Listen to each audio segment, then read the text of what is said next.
Entonces, distribuyan para allá. Embarazo significa que, por alguna razón, la implantación ocurre por fuera del lugar que le corresponde. Normalmente, ustedes saben, la implantación es uterina y en este caso es extrauterina.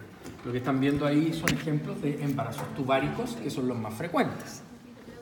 En frecuencia después viene ovario y viene abdominal y cosas así, pero que son muy comunes. Comentarles que la trompa tiene que tener alguna alteración que impide de que el huevo fecundado viaje de vuelta hacia el útero. Y lejos, dos cosas son las más frecuentes.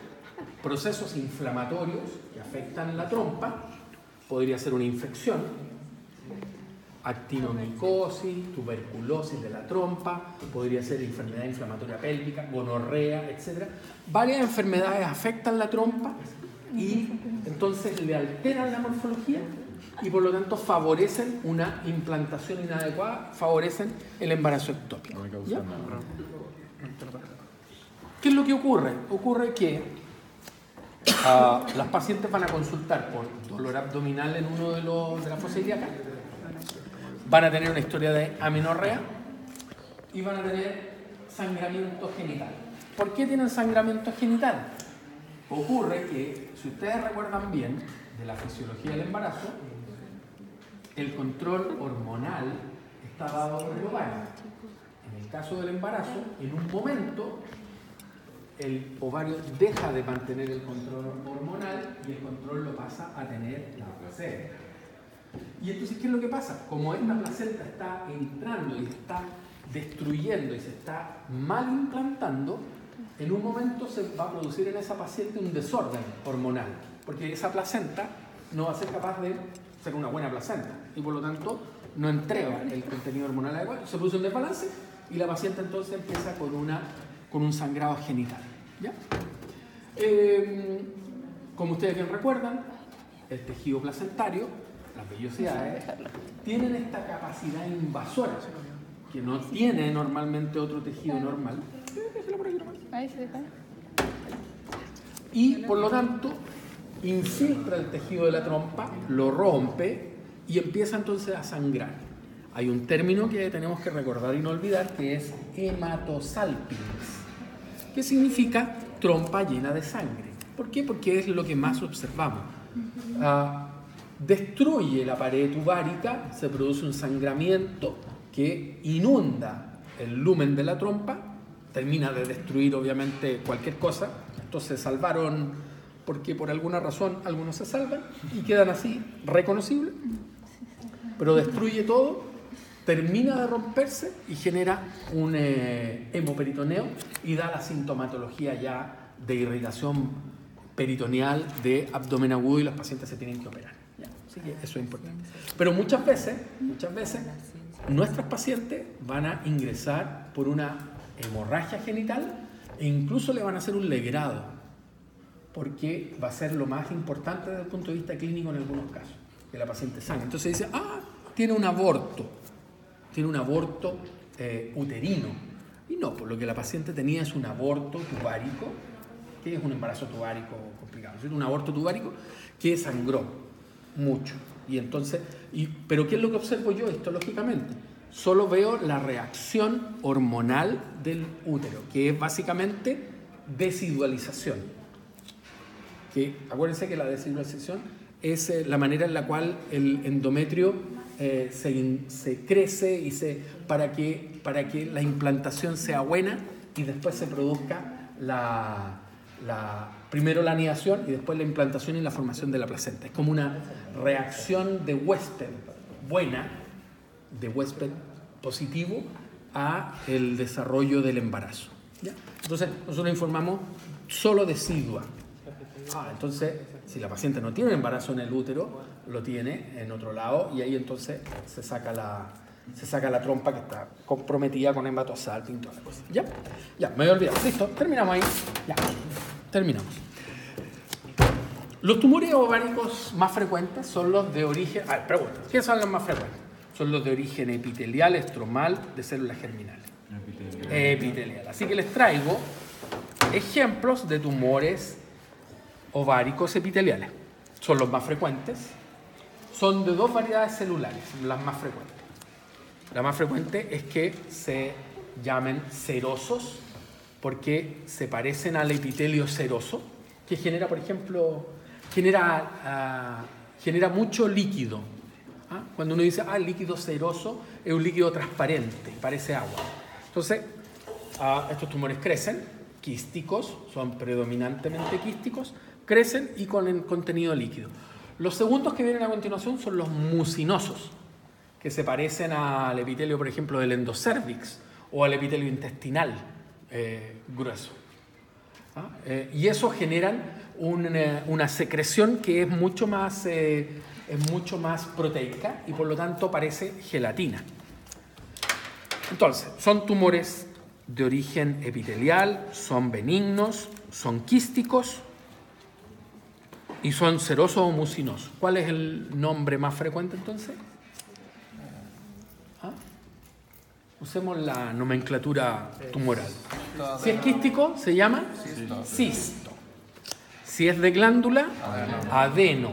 Y es benigno, cistoadenoma. Cistoadenoma seroso o cistoadenoma mucinoso. ¿Ya? Y aquí tenemos un ejemplo.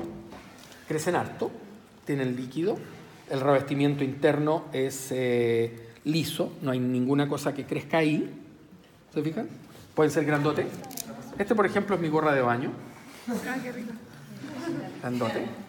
Pudieran eventualmente tener un aspecto medio rugoso, pero sigue siendo liso, no hay arbolitos, que es lo que me preocupa. Sí, son serosos. Aquí hay otro más. Este está bicado. Podemos decir unilocular, si es un solo quiste, o podemos decir multilocular si tiene tabiques, ¿no es cierto? Pero siguen siendo benignos y siguen siendo cistoadenomas. ¿Ya?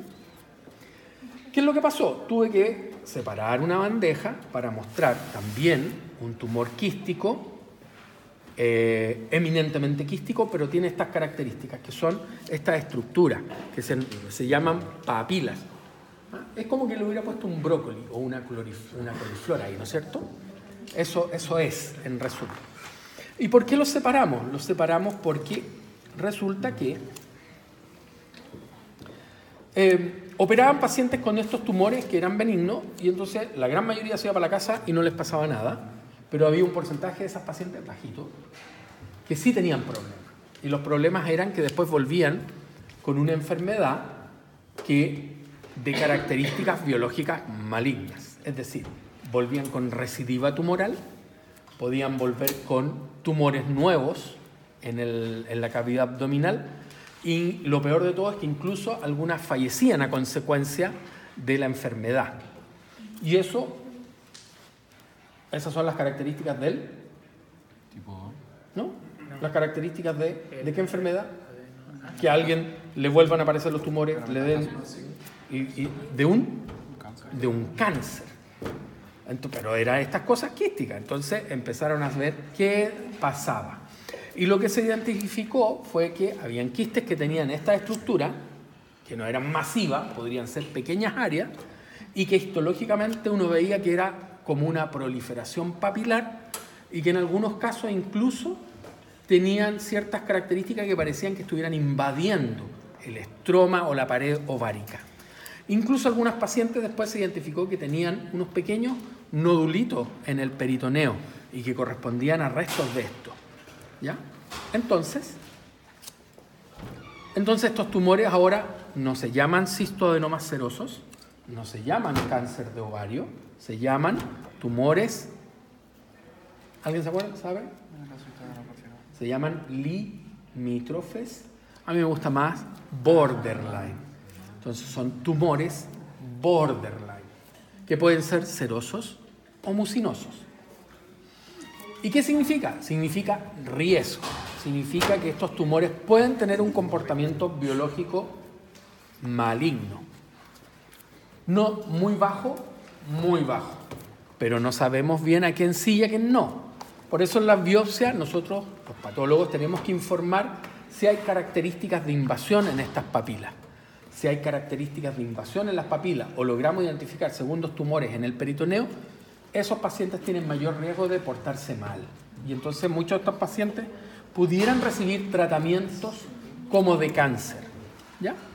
Es una situación especial, es una situación específica para el ovario. No tenemos tumores borderline en otras partes. Es una situación extraña, si quisiéramos decirlo, dentro de la economía. Pero se han identificado. Se han identificado estos tumores como una variedad intermedia. Le llaman limítrofes, borderline o tumores de bajo riesgo de malignidad. ¿Ya? Pero el tema es que si yo tengo una paciente, ¿qué le digo?